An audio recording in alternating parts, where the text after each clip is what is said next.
বাংলাদেশ নামের প্রথম স্বাধীন ভূখণ্ডের প্রতিষ্ঠাতার নাম সুলতান শামসুদ্দিন ইলিয়াস শাহ। এটা নিয়ে বিতর্কের কোনো জায়গা নাই। ওই 1000 বছরের সেরা বাঙালি ওইসব গল্প ভুলে যান। 1971 সালে বাংলা আকাশ থেকে পড়ে নাই, বাংলা তার আগেই ছিল। আজকে বাঙালি জাতীয়তাবাদের নামে বাংলাদেশে শেখ হাসিনা আওয়ামী লীগ ডি-ইসলামাইজেশনের কাজগুলো করছে। যে বইটি নিয়ে আমরা আলোচনা শুরু করেছি বা এই এডিটোরিয়ালটা আমি লিখেছি, সেই বইটি বাংলাদেশের ক্লাস 7-এর ছাত্রছাত্রীদের জন্য লিখিত হয়েছে এবং তাদেরকে আইডেন্টিটি এবং হিস্ট্রি এই অঞ্চলে শেখানোর জন্য এই বইটি লিখিত হয়েছে।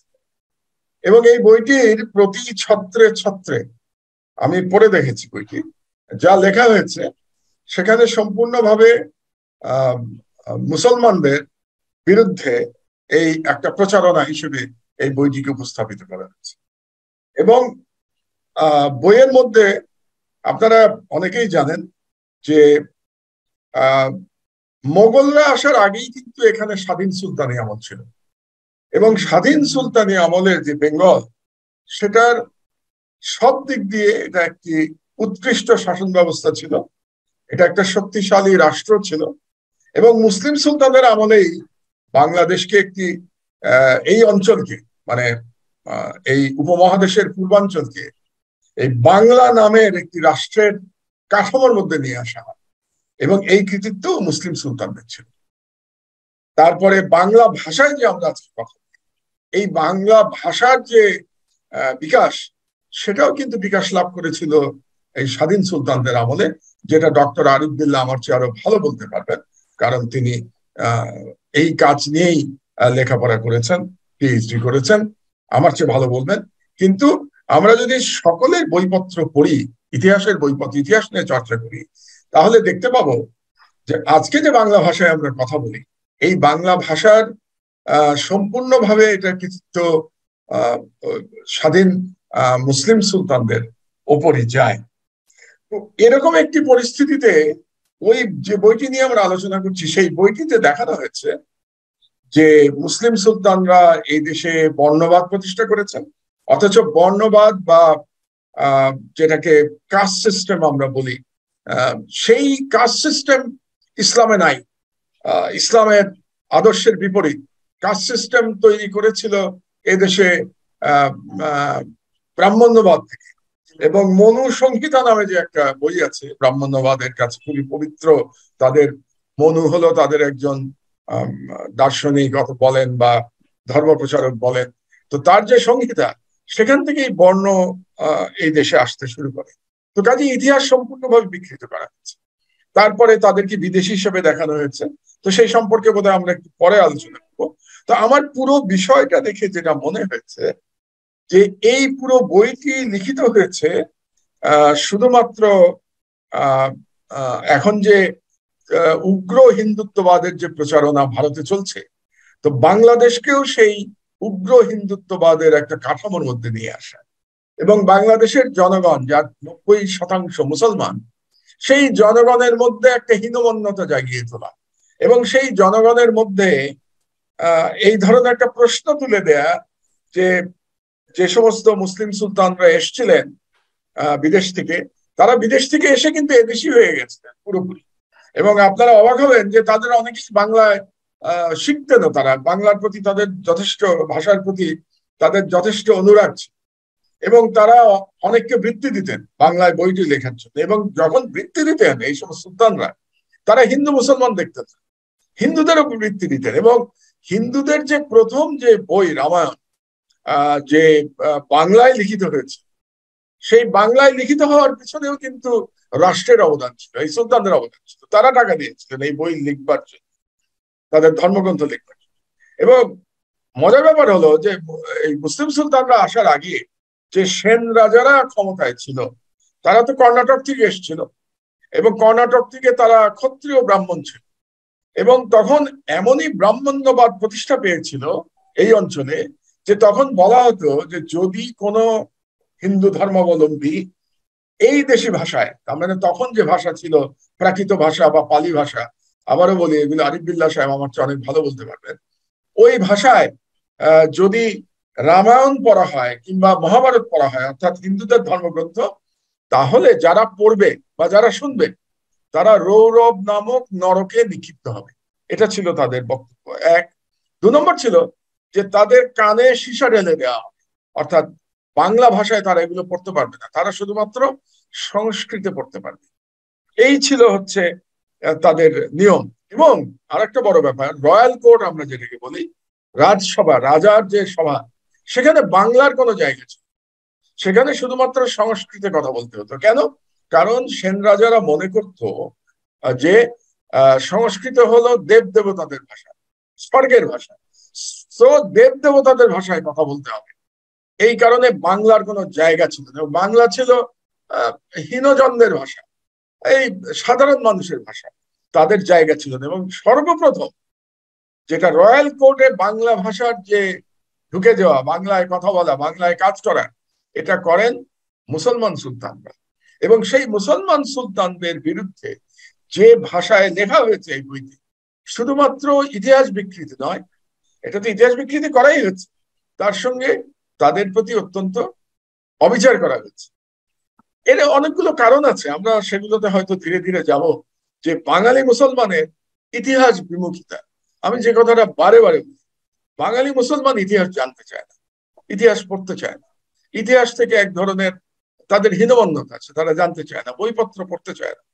এবং মুসলমানদের ইতিহাস পড়তে বোধহয় তাদের আরো, তারা এগুলি পরে সময় নষ্ট করতে চায়। যেমন ধরুন, আমি যদি একটা কথা বলি, যে এই স্বাধীন সুলতানদের মধ্যে একজন সুলতানের কবর কিন্তু এখনো ঢাকার কাছে আছে, গিয়াসুদ্দিন আজম শাহ। তো গিয়াসুদ্দিন আজম শাহ এই স্বাধীন সুলতানদের মধ্যে অত্যন্ত নাম করা সুলতান ছিল, এবং তার একটি কবর এখনো সোনারগাঁতে আছে। কতজন ঢাকার লোক জানে, বা ঢাকার লোক কতজন সেখানে দেখতে গেছে বা কৌতূহল বশত গেছে, আমার সন্দেহ আছে। তো এই যে ইতিহাস বিমুখিতা, এরই মূল্য আমাদেরকে দিতে হচ্ছে এখন। আপনাদের হয়তো মনে আছে 2013 সালে আমি যখন আমার দেশ পত্রিকা অফিসে বন্দী ছিলাম, তখন আমি বারে বারে একটা আহ্বান জানাতাম, সেটা হলো সাংস্কৃতিক বিপ্লবের আহ্বান জানাতাম। আমি বারে বারে বলতাম যে বাংলাদেশ একটা সাংস্কৃতিক আগ্রাসনের মধ্যে পড়েছে, এবং এর একটা বিষময় ফল ভুগতে হবে এই জাতিকে। এবং হয়তো আমাদের জাতি হিসেবে যে কত বড় মূল্য দিতে হবে আমরা জানি না। তো আজ থেকে 10 বছর আগে সেই সাংস্কৃতিক বিপ্লব হয় নাই। সাংস্কৃতিক বিপ্লবের যে কথাটা বলতাম, এই কারণেই বলতাম, আজকে যে একটা হিন্দুত্ববাদী সরকার আমাদের ঘাড়ে চেপে বসে আছে, এবং তারা ভারতের আরএসএস এর আদলে আমাদেরকে হিন্দুত্ববাদ শিক্ষা দিচ্ছে। চৌর্যবৃত্তির কথা হয়তো আপনি পরে আসবেন, সেটা নিয়ে এখন আলোচনা শুরু হয়নি, সেটা নিয়ে আমরা পরে যাবো। আমাদের হিন্দুত্ববাদ শিক্ষা দিচ্ছে, আমাদের আইডেন্টিটি ভুলিয়ে দিতে চাচ্ছে, আমাদের আইডেন্টিটিতে প্রশ্ন উত্থাপন করতে চাচ্ছে। এটা নিয়েই আমি সাবধান করেছিলাম যে এই বুড়ো বয়সে আবার আমি একটু লেখাপড়ায় ফিরে গেছিলাম গত 2-2.5 বছর। শিবলি জানেন, আপনারা জানেন যে আমি একটা এই বয়সে আবার একটা প্রাতিষ্ঠানিক শিক্ষা লাভ করেছি, এবং সেখানে আমি যে থিসিসটা লিখেছি, শিবলি সোহেল সাহেব বললেন যে আমার ক্রিশ্চিয়ান সিভিলাইজেশনে পিএইচডি, কারেক্ট। বাট আমার মনে হয় আমার টাইটেলটাও একটু বলা দরকার, যে আমার থিসিসের টাইটেলটা কি ছিল, কারণ এটা গুরুত্বপূর্ণ। টাইটেলটা ছিল the rise of Indian hegemony and security of small states in South Asia, a post 1947 study. তার মানে এই যে সাংস্কৃতিক আগ্রাসন বা ভারতীয় হেজেমনি, ভারতীয় আধিপত্যবাদ, এটার উপরেই আমার পিএইচডি। এবং এই সর্বপ্রথম বোধহয় এরকম একটি কি বলবো, এরকম একটি শক্ত বিষয়ের উপরে এই ধরনের একাডেমিক কাজ হলো। আমি আশা করব, আমরা তো ফেজ আউট করে যাব, তাই না? আমার আর কয়েক মাস পরে 70 বছর বয়স হবে, তো আমরা তো ফেজ আউট করে যাবো, ইয়াং পিপল আসবে। তো আমি এই কাজটা করে গেলাম, এই প্রাক 70-এ এসে এই কাজটা করে গেলাম। ইয়াং পিপলরা সেখান থেকে হয়তো আরো ভালো ভালো কাজ করবে। এই এই ষড়যন্ত্র আজকে থেকে শুরু হয়নি, এটা শিক্ষা ব্যবস্থায় হয়তো প্রতিফলিত হচ্ছে আজকে, কিন্তু এটা আসলে বেশ আগের। এবং আমিও আই ক্যান রিকল যে about around 2006 or around that time আমাকে একজন ভদ্রলোক বলছিলেন যে আমরা তো আসলে লক্ষণ সেনেরই বংশধর। ইখতিয়ার উদ্দিন মোহাম্মদ বখতিয়ার খিলজি তো এসেছেন সেই বিদেশ থেকে। তো আমি অবাক হয়ে দেখলাম আজকে এত বছর পর ঠিক সেম ন্যারেটিভ, সেম বয়ান আমাদের পাঠ্য বইতে। তার মানে এই নিয়ে তাদের আলোচনা চলছিল আমি একটু ভাবার চেষ্টা করলাম যে ইতিহাসের বইগুলোতে দেখতে পাচ্ছি লক্ষণ সেনরা এসেছিল সাউথ ইন্ডিয়া থেকে, দক্ষিণ ভারত থেকে, কেরালা অথবা কর্ণাটকা, ওই ওই কর্ণাটক কর্ণাটক থেকে কর্ণাটক কর্ণাটক, থেকে এসেছে। আচ্ছা কর্ণাটক থেকে এসেছিল। আর এদিকে ইখতিয়ার উদ্দিন মোহাম্মদ বিন বখতিয়ার খিলজি আসলেন আফগানিস্তান থেকে। আমি গুগলে একটু সার্চ করে দেখলাম উভয় জায়গার দূরত্বই বাংলাদেশ থেকে 2500 কিলোমিটার, প্রায় সমান দূরত্ব। তাহলে কেন একজনকে আমরা স্বদেশী বলছি আর কেন আরেকজনকে বিদেশি বলছি? এবং একই সাথে আজকেও ডক্টর মাহমুদুর রহমান উল্লেখ করেছেন যে সুলতান শামসুদ্দিন ইলিয়াস শাহী মূলত বাংলার বিভিন্ন অঞ্চলকে একত্রিত করে একটি পূর্ণাঙ্গ রাষ্ট্রের রূপ দিয়েছিলেন, যার নাম দিয়েছিলেন উনি বাঙ্গালা সম্ভবত। তো এই নামটাও বাংলা বা বাঙ্গালা সম্ভবত উনিই প্রথম ব্যবহার করেছিলেন। তাহলে উনি যদি প্রতিষ্ঠাতা হয়ে থাকেন বাংলা বা বাঙ্গালা এই রাষ্ট্রের, আপনার কাছে জানতে চাইবো জনাব মাহমুদুর রহমান সাহেব যে উনার ইতিহাসে উনার অবস্থানটা কোথায় থাকা উচিত, আর আজ উনার অবস্থানটা কোথায়? জি। তার আগে আমি একটু বহিরাগত প্রশ্নটা বলে নেই, কারণ এটা খুব গুরুত্বপূর্ণ প্রশ্ন। বহিরাগতর এই গল্পটা কিন্তু উগ্র হিন্দুত্ববাদী গল্প, আরএসএস এর গল্প। এবং মুসলমানদের বহিরাগত হিসেবে চিহ্নিত করার প্রয়াস শুরু হয়েছে ইন্ডিয়া থেকে। এটা আরএসএস শুরু করেছে এবং তারা বলতে চাচ্ছে যে মুসলমানরা সব বহিরাগত এবং তারা হচ্ছে ভারতীয়, কাজে মুসলমানদের ভারতে থাকার কোনো অধিকার নাই, মুসলমানদের ভারতে থাকতে হলে দ্বিতীয় শ্রেণীর নাগরিক হয়ে থাকতে। এবং যে কারণে আপনি জানেন এই বহিরাগত গল্প থেকেই বাবরি মসজিদ ভাঙা হলো, ওই দেশে বছরে প্রতি মাসে একটা করে রায়ট হয়, মুসলমানদের হত্যা করা হয়, গণহত্যা করা হয়। গুজরাটের গণহত্যাকারী নরেন্দ্র মোদী এখন এখন ভারতের প্রধানমন্ত্রী, এবং যিনি শেখ হাসিনাকে, বর্তমান ফ্যাসিস্ট প্রধানমন্ত্রী বাংলাদেশের শেখ হাসিনাকে সমস্ত বুদ্ধি পরামর্শ দিয়ে থাকেন। এবং নানা রকম সম্পর্ক তাদের মধ্যে আছে, যেটা বাংলাদেশের এই অবৈধ সরকারের মন্ত্রীরা প্রায়ই বলেন, সেগুলো বলার কোনো প্রয়োজন নাই। আমি যেটা বলতে চাচ্ছি, তো এই যে ভারত উপমহাদেশে যে মুসলমানরা জনগোষ্ঠী, এখন সেই মুসলমান জনগোষ্ঠীর সংখ্যা কত? পাকিস্তানে প্রায় 24 কোটি, আমাদের বাংলাদেশে ধরেন প্রায় 15-16 কোটি, যদি মুসলমান ধরি আমি, তাহলে 24 কোটি আর 15-16 কোটি 40 কোটি। ভারতে আছে হয়তো সম্ভবত আরো 20-22 কোটি। তাহলে 60-62 কোটি জনসংখ্যাকে তারা বলতে চাচ্ছে তারা বহিরাগত। এটাই হচ্ছে হিন্দুত্ববাদ, আরএসএস এর বয়ান, উগ্র হিন্দুত্ববাদের বয়ান। এই বয়ান ছিল এতদিন ভারতে, এবং এই বয়ান এখন আমদানি করে নিয়ে আসা হচ্ছে বাংলাদেশে। বাংলাদেশে আপনাদেরকে বলা হচ্ছে যে আমরা যারা মুসলমান 90% মানুষ তারা বহিরাগত, এবং তাদের মধ্যে একটা ঘৃণার চাষ করা হচ্ছে। কেন? এটা কিন্তু বুঝতে হবে, ঘৃণার চাষ মুসলমানদের বিরুদ্ধে, অর্থাৎ ঘৃণার চাষ ইসলাম ধর্মের বিরুদ্ধে। এটা হলো একটা। আর দ্বিতীয় হচ্ছে আপনাকে দুর্বল করে ফেলা হচ্ছে। আপনি যখন আইডেন্টিটি ক্রাইসিসে ভুগছেন, আপনি দুর্বল হয়ে যাচ্ছেন এবং আপনাকে জাতি হিসেবে মেরুদণ্ড ভেঙে দেওয়া হচ্ছে। এই হচ্ছে তাদের মোটামুটি উদ্দেশ্য। এই জন্য বহিরাগতর বয়ান বোঝাটা জরুরি। এখন মুশকিল হচ্ছে কি জানেন, বাঙালি মুসলমানের, আবারও আমি ফিরে যাই, বাঙালি মুসলমানের এ হিস্টোরিক্যাল ক্যারেক্টার, ইতিহাস বিমুখিতার ক্যারেক্টার, আমাদের মধ্যে এক ধরনের এই হীনমন্যতা বসে গেছে। আপনি খেয়াল করবেন শিবলি, আমি খেয়াল করেছি যে আমাদের হিন্দু ধর্মাবলম্বী স্কলারদের বইয়ের প্রতি একটা দুর্বলতা আছে। হিন্দু ধর্মাবলম্বী হলে আমরা মনে করি ওই বইটা সঠিক, আর মুসলমান ধর্মাবলম্বী হলে ও জানে টানে না। এই ধরনের একটা অ্যাটিটিউড আমি বাঙালি মুসলমানের মধ্যে দেখতে পেয়েছি, দেখতে দেখতে বড় হয়েছে, এবং এই অ্যাটিটিউড থেকে কিন্তু আমরা এখনো বেরোতে পারি নাই। তো আজকে আপনার এই শামসুদ্দিন ইলিয়াস শাহ বলার আগে আপনি একটু মনে করে দেবেন, বয়স হয়ে গেছে ভুলে যেতে পারি, তো ওটা বলার আগে আমি একটু মুসলমানদের অবস্থানটা একটু বলার প্রয়োজন মনে করছি, এবং এই বয়ানটা কোত্থেকে আসলো। তো আমি আজকে, যেহেতু আমাদের মধ্যে হীনমন্যতা আছে হিন্দু লেখকদের প্রতি, আমি 3জন হিন্দু লেখকদের বই থেকে আপনাকে কোট করে আমি শোনাবো, মুসলমানের একটু ঘুম ভাঙে। একটা হচ্ছে উনি খুব নামকরা মানুষ, নীরজ চন্দ্র চৌধুরী। নীরজ চৌধুরী পণ্ডিত মানুষ, উনি নাস্তিক ছিলেন, খুব ধর্ম মানতেন না, উনি ব্রিটিশ মনে করতেন নিজেকে, খুবই পণ্ডিত মানুষ। তার একটা বিখ্যাত বই আছে, বইটার নাম হলো autobiography of an unknown Indian. এবং ওই বইতে আমি কয়েকটা লাইন পড়ে শোনাচ্ছি, তাহলে আপনি বুঝবেন এই যে আমাদের দেশেই আমাদেরকে বহিরাগত দেখানোর ষড়যন্ত্র, এটা শুরু হয়েছে 18th and 19th সেঞ্চুরি। এবং কখন? Bengali Renaissance.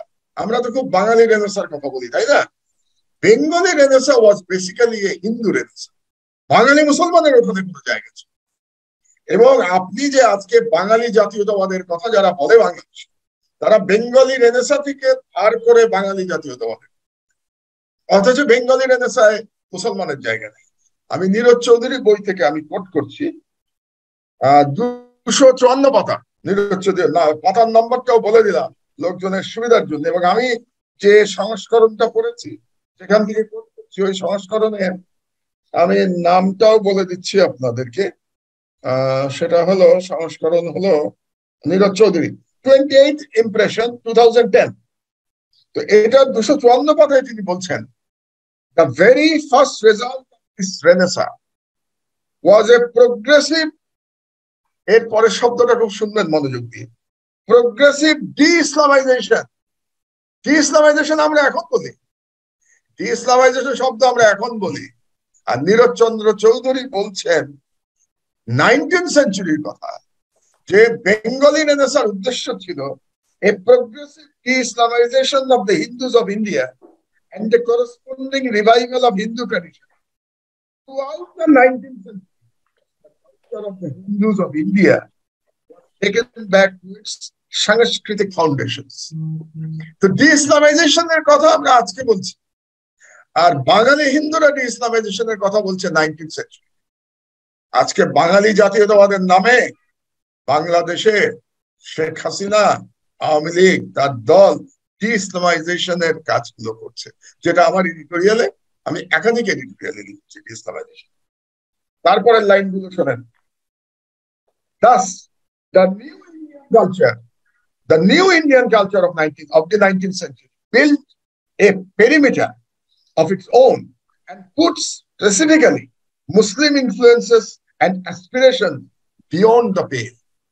বাইরে ঠেলে দিচ্ছে মুসলিম অ্যাসপিরেশনকে। In relation to it, the Muslims stood outside as an external proletariat, and if the Muslims wanted to come into its world, they could come only after giving up all their Islamic values and traditions. আপনি বুঝতে পারছেন কি বলছে? যে বাঙালিতে যদি মুসলমানকে ফিরে আসতে হয়, তাহলে অল মুসলিম ট্র্যাডিশন ত্যাগ করে তাকে বাঙালিতে ফিরতে হবে। That was the Bengali Renaissance of the 19th century. এবং এরই ইমপ্লিমেন্টেশন আপনি এখন 21st সেঞ্চুরিতে শেখ হাসিনার মাধ্যমে বাংলাদেশে দেখতে পাচ্ছেন, যে আপনাকে ইসলামিক ট্র্যাডিশন, মুসলিম ট্র্যাডিশন, ইসলামিক হেরিটেজ ত্যাগ করে আপনাকে বাঙালিতে ফিরতে হবে। এই হলো আপনার বহিরাগতর ব্যাখ্যা। ত্যাগ করে বাঙালিতে ফিরতে হবে, এটা শুনে মনে হলো আমার আরেকটা কথা একটু যোগ করে রাখি আপনার এটার সাথে। সেটা এই ধরনেরই কথা সোহরাওয়ার্দীকে বলেছিলেন, হোসেন শহীদ সোহরাওয়ার্দীকে বলেছিলেন গান্ধীজি, যখন হোসেন শহীদ সোহরাওয়ার্দী এই বাংলা, অখণ্ড বাংলার প্রপোজাল নিয়ে গিয়েছিলেন, প্রস্তাব নিয়ে আমার কাছে প্রশ্ন হলো, গান্ধী তো কট্টর হিন্দু ছিলেন, তিনি বললেই বলতে পারেন, কিন্তু আজকে আপনাকে কে বলছে, যিনি নাকি তাহাজ্জুদের নামাজ পড়েন, দাবি করেন তাহাজ্জুদের নামাজ পড়েন, কোরআন শরীফ পড়েন, সেই ফ্যাসিস্ট প্রধানমন্ত্রী শিক্ষানীতি বানিয়েছে দীপুমণিকে দিয়ে, যে পারিবারিক ভাবে ঘোষিত নাস্তিক। জানেন, দীপুমণি পারিবারিক ভাবে ঘোষিত নাস্তিক। আরেকটা কথা বলে রাখি, বাংলাদেশে কোনো নাস্তিক নাই, নাস্তিকতায় আমার কোনো প্রবলেম নাই। নাস্তিক যারা হবে তাদের বিচার আল্লাহ করবেন, কিন্তু বাংলাদেশের নাস্তিকতার নামে ইসলাম বিদ্বেষ ছড়ানো হচ্ছে। They are not atheists, they are anti-Islam. That's right. That's right. I completely agree যে এরা হচ্ছে ইসলামোফোবিক, ইসলাম বিদ্বেষী, ধর্ম বিদ্বেষী সাম্প্রদায়িক, এরা নাস্তিক নয়। না, ধর্ম বিদ্বেষী না, তারা হিন্দু ধর্মের প্রতি খুব দুর্বল। তারা আপনাদেরকে এদেরকে ধর্ম বিদ্বেষী বলবেন না, সরি, আপনাদের শব্দগুলো ঠিক করতে হবে, এরা ইসলাম বিদ্বেষী। সো এই দীপুমণিকে দিয়ে এখন এই মুসলমান হেরিটেজ এবং ধর্ম ত্যাগ করে বাঙালিত্বে ফেরাচ্ছে শেখ হাসিনা। এখন আরেকটা বই থেকে আমি পড়ে শোনাচ্ছি কয়েকটা লাইন। এম এন রায় খুব বিখ্যাত কমিউনিস্ট, তার একটা বই আছে হিস্টোরিক রোল অফ ইসলাম। কতজন পড়েছে আমি জানি না, আগেই বললাম বাঙালি মুসলমানের পড়াশোনার অভ্যাস খুব কম। তো এম এন রায়ের বইতে তিনি বলছেন, no civilised people in the world is so ignorant of Islamic history and contemptuous of the Muhammadan religion as the Hindus. তার মানে হিন্দুদের চাইতে মুসলমানদের সম্পর্কে কম জানে এবং মুসলমানদের ঘৃণা করে এমন কোন সিভিলাইজ লোক পৃথিবীতে নাই। তার মানে পৃথিবীতে সব থেকে বেশি মুসলমানদের ঘৃণা করে হিন্দুরা। এটা কে বলছেন? এম এন রায় বলছেন, আমি বলছি নাকি। এম এন রায় খুব বিখ্যাত communist. Spiritual imperialism is an outstanding feature of our nationalist ideology. মানে হিন্দুদের ন্যাশনালিস্ট আইডিওলজির কথা তিনি বলছেন, ইট ইজ স্পিরিচুয়াল ইম্পেরিয়ালিজম। সুতরাং এক ধরনের কন্ট্রোল, বাট দিস মোহাম্মদিজম, মানে মুসলমানদের বিরুদ্ধে ন্যাশনাল স্পিরিটটা বেশি। তারপরে বলছে, এরপরে চারটা লাইন খুব as integral part of the Indian nation until they come to appreciate the contribution they made towards the emergence of the Indian society out of the chaos caused by the breakdown of the antique civilization. মানে তিনি বলছেন হিন্দুদের একটা antique civilisation ছিল, প্রাচীন পুরনো, এবং এই সিভিলাইজেশনটা ধ্বংসপ্রাপ্ত হয়েছে। এই ধ্বংসপ্রাপ্ত সিভিলাইজেশনকে নতুন ভাবে ইন্ডিয়ান সিভিলাইজেশন হিসেবে বিনির্মাণ করেছিলেন কারা? মুসলমানেরা। ভারতীয় যে সিভিলাইজেশন এখন বলা হয় সেটা বিনির্মাণ করেছিল মুসলমানরা।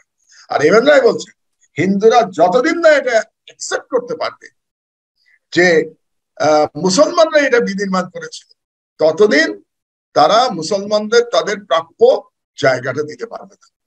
আমার অবাক লাগে।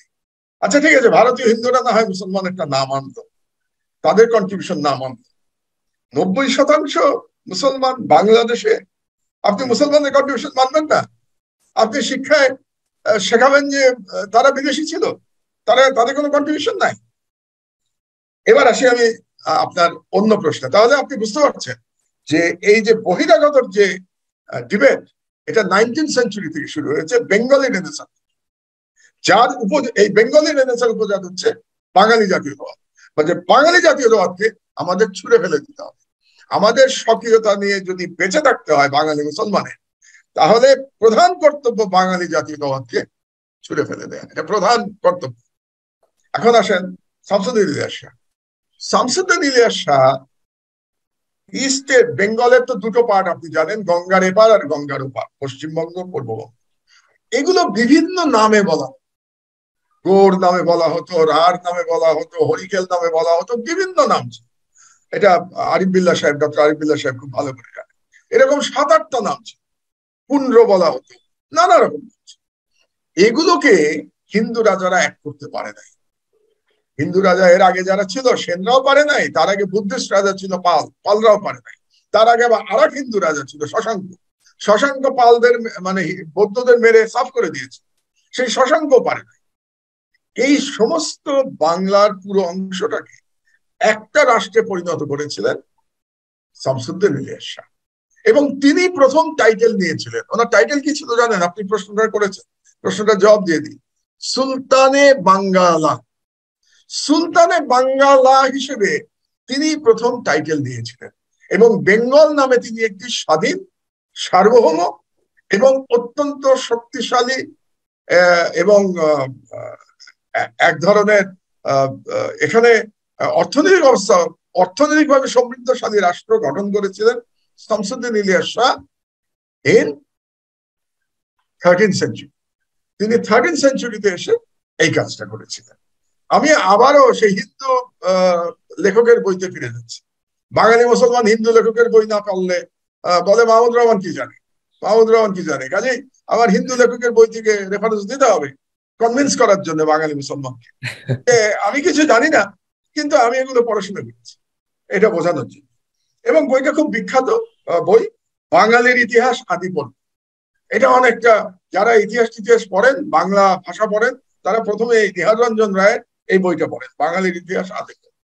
তো বাঙালির ইতিহাস আদি পর্বের আমি 124 পাতা একটু পড়ে শোনাই আপনাদেরকে, তাহলে বুঝবেন যে মুসলমানরা কি করেছে বাংলা। আমার বলতে হবে না। নিহার রঞ্জন, আপনারা তো মাহমুদুর রহমানের কথা শুনবেন না, সাংস্কৃতিক বিপ্লব তো শোনেন নাই, সাংস্কৃতিক আগ্রাসন শোনেন নাই, তো আপনারা দয়া করে এখন নিহার রঞ্জন রায় তার কথা শুনুন। তিনি বলছেন, কিন্তু কিন্তু গৌর নাম লইয়া বাংলার সমস্ত জনপদগুলিকে ঐক্যবদ্ধ করিবার যে চেষ্টা শশাঙ্ক, পাল ও সেন রাজারা করিয়াছিলেন, সেই চেষ্টা সার্থক হয় নাই, তার মানে তারা পারেন নাই। গৌর নামের ললাটে সেই সৌভাগ্য লাভ ঘটিল বঙ্গ নামে, সেই সৌভাগ্য লাভ ঘটিল বঙ্গ নামে। যে বঙ্গ ছিল আর্য সভ্যতা ও সংস্কৃতির দিক দিয়ে ঘৃণিত ও অবজ্ঞাত। এটাও খুব ইন্টারেস্টিং সেন্টেন্স। আর্য সভ্যতার ইতিহাসে বঙ্গ ছিল ঘৃণিত, তারা ঘৃণা করতো বঙ্গকে। আজকে যে আপনারা বলছেন দীপুমণি আর বলছেন শেখ হাসিনা যে আপনারা লক্ষণ সেনের সন্তান, সেই লক্ষণ সেনের যে আর্য, তারা বাংলাকে ঘৃণা করত। এটা বলছেন নিহার রঞ্জন রায়। একটু পড়াশোনা করেন, শিক্ষামন্ত্রী হয়েছেন, একটু পড়াশোনা করেন। এবং যে বঙ্গ ছিল পাল ও সেন রাজাদের ছিল কম গৌরবের আদরে, মানে তাদের কাছেও বঙ্গ গৌরবের ছিল না, আদরের ছিল না। কেন আদরের ছিল না এরপরে বলছেন, সেটা একটু বলে দেই আমি। এটা নাই, আদরের ছিল না কারণ তারা মনে করতো বঙ্গ হলো বাজে, গৌর হলো খুব। এই জন্য সেন রাজা নিজেদেরকে কি বলতো জানেন? গৌরেশ্বর বলতো। সেন রাজা নিজেকে গৌরেশ্বর বলতো, অর্থাৎ গৌরের ঈশ্বর, বঙ্গের না। কিন্তু বঙ্গকে তারা ঘৃণা করত। এরপরে তিনি বলছেন, কিন্তু সমগ্র বাংলাদেশে বঙ্গ নাম লইয়া ঐক্যবদ্ধ হওয়া হিন্দু আমলে ঘটে নাই, হিন্দু আমলে ঘটে নাই। তাহা ঘটিল তথাকথিত পাঠান আমলে। ইন্ডিয়াতে এক সিনেমা চলছে না এখন, পাঠান। তাহা ঘটিল তথাকথিত পাঠান আমলে এবং পূর্ণ পরিণতি পাইল আকবরের আমলে। আমি এটা ব্যাখ্যা করব। যখন সমস্ত বাংলাদেশ সুবা বাংলা নামে পরিচিত হইল। তারপরে সেন্টেন্স, ইংরেজ আমলে বাংলা নাম পূর্ণতার পরিচয় ও প্রতিষ্ঠা লাভ করিয়াছে, যদিও আজিকার বাংলাদেশ আকবরী সুবা বাংলা অপেক্ষা খর্বীকৃত মানে ছোট। তাহলে তিনি কি বলছেন? হিন্দু আমলে বঙ্গ ওই ভাগ্য হয় নাই, বঙ্গের ভাগ্য পাঠান আমলে ভাগ্য হয়েছে। পাঠান আমল বলতে তিনি মিন করছেন সুলতানি আমল, কারণ সুলতানি আমলে অনেকেই পাঠান ছিল। পাঠান মানে আফগানিস্তান, আপনি তো জানেনই। ইখতিয়ার উদ্দিন মোহাম্মদ বখতিয়ার খিলজি কোথেকে আসছিল? যদিও ওনার মধ্যে তুর্কি ব্লাড ছিল, কিন্তু তিনি এসেছিলেন আফগানিস্তান থেকে। Shamsuddin Ilyas Shah was the first sultan যিনি বাংলাকে এক করেছিলেন। এবং নিহার রঞ্জন রায় বলছেন যে বাংলাকে এক করেছিল পাঠান আমলে, অর্থাৎ সুলতানি আমলে, এবং এটাকে পূর্ণতা লাভ করেছিল আকবরী আমলে। আকবরকে মুঘল বাদশাহ আকবর। এবং তারপরে বলছেন ব্রিটিশ আমলে এটাকে পূর্ণতা করে, কিন্তু আকবরের যে বাংলাদেশ ছিল সেটা ব্রিটিশ বাংলাদেশের থেকে বড় ছিল। সেই ক্ষেত্রে আজকে যদি আপনি বাংলাদেশ নামক একটি ভূখণ্ডের প্রথম স্বাধীন ভূখণ্ডের প্রতিষ্ঠাতা বলেন, প্রথম কথাটা খেয়াল করেন আমি কি বলছি, বাংলাদেশ নামের প্রথম স্বাধীন ভূখণ্ডের প্রতিষ্ঠাতার নাম সুলতান শামসুদ্দিন ইলিয়াস শাহ। এটা নিয়ে বিতর্কের কোনো জায়গা নাই। ওই 1000 বছরের সেরা বাঙালি ওইসব গল্প ভুলে যান। 1971 সালে বাংলা আকাশ থেকে পড়ে নাই, বাংলা তার আগেই ছিল। এবং স্বাধীন বাংলাদেশের প্রতিষ্ঠাতার নাম সুলতান শামসুদ্দিন ইলিয়াস শাহ। ধন্যবাদ। অনেক অনেক ধন্যবাদ আপনাকে। অনেকগুলো বিষয় চলে আসলো, কিন্তু এর মধ্যে যেটা খুব গুরুত্বপূর্ণ সেটা হচ্ছে বহিরাগত এবং শামসুদ্দিন ইলিয়াস শাহর অবস্থান নিয়ে। এখানে আবারও সেই দীনেশ চন্দ্র সেনের একটা কথা আমি অ্যাড করতে পারি। সেটা হচ্ছে উনি বলছেন 1352 খ্রিস্টাব্দে সুলতান শামসুদ্দিন ইলিয়াস শাহ স্বাধীন বাংলা প্রতিষ্ঠা করেন, যেটা আপনার কথাকে পুরোপুরি এভিডেন্স সহ দেখানো যাচ্ছে। এরপর আরো মজার কথা হচ্ছে যে আমরা যখন এই যে বহিরাগত ইত্যাদি কথা বলি, আমরা দেখলাম যে বেসিক্যালি সেনরাও বহিরাগত সেই সূত্রে, কারণ তখন আহ, রাষ্ট্রের তো সীমানা ছিল না, কেউ 2,500 কিলোমিটার দূর থেকে এদিক থেকে আসলেও বহিরাগত, ওদিক থেকে হয়তোবা। এবং আরো যদি পেছনে যায়, আর্য, এই যে আপনি যে আর্য কথাটা বললেন সেটাও যদি দেখি আমরা, আর্য হচ্ছে এরিয়ান। তো এরিয়ানরা কোত্থেকে এসেছে, এরিয়ানরা আর কোত্থেকে যদি আমি এসেছে? একটা মজার কথা বলি আপনাকে, ভারতীয় আরএসএস গ্রুপ কি বলে, বাবরকে বলে বহিরাগত, তাই না? জি। কিন্তু তারা বাবরেরও প্রায় 1,500 বছর আগে এক রাজাকে তারা নিজেদের রাজা বলে। সেই রাজার নাম কনিষ্ক, জানেন তো? তো কনিষ্ক হলো, উনি বুদ্ধিস্ট ছিলেন কনিষ্ক। মজার ব্যাপার কি জানেন, বাবর আর কনিষ্ক একই জায়গা থেকে এসছে। বাবরে এসেছিল উজবেকিস্তান থেকে, বাবর ফারগানা থেকে, ফারগানা উজবেকিস্তান, এবং কনিষ্ক এসেছিল উজবেকিস্তান থেকে। তো কনিষ্ক ভারতীয় হয়ে গেল কারণ সে বুদ্ধিস্ট ছিল, আর বাবর হয়ে গেল বহিরাগত কারণ সে মুসলমান ছিল। এই হচ্ছে কথা। Exactly. এই সম্পর্কে দীনেশ চন্দ্র সেন আবার আরেকটা মজার কথা বলেছেন। সেটা হচ্ছে মুসলমান কর্তৃক বঙ্গবিজয় বঙ্গভাষার এই সৌভাগ্যের কারণ হইয়া দাঁড়াইয়াছিল। এবং উনি আরো বলছেন, মুসলমানগণ ইরান তুরান প্রভৃতি যে স্থান হইতেই আসুক না কেন, এদেশে আসিয়া সম্পূর্ণরূপে বাঙালি হইয়া পড়িলেন। অত্যন্ত গুরুত্বপূর্ণ কথা। এবং একই সাথে আমি আরেকটা জিনিস দেখি, আমরা যদি তাকাই শাহ মাকদুম রহমতুল্লাহ আলাইহের, শাহজালাল রহমতুল্লাহ আলাইহের দিকে তাকাই, তারা যেখান থেকে আসুক না কেন উনারা কিন্তু এসে ধর্ম বর্ণ নির্বিশেষে সবাইকে বুকে টেনে নিয়েছিল।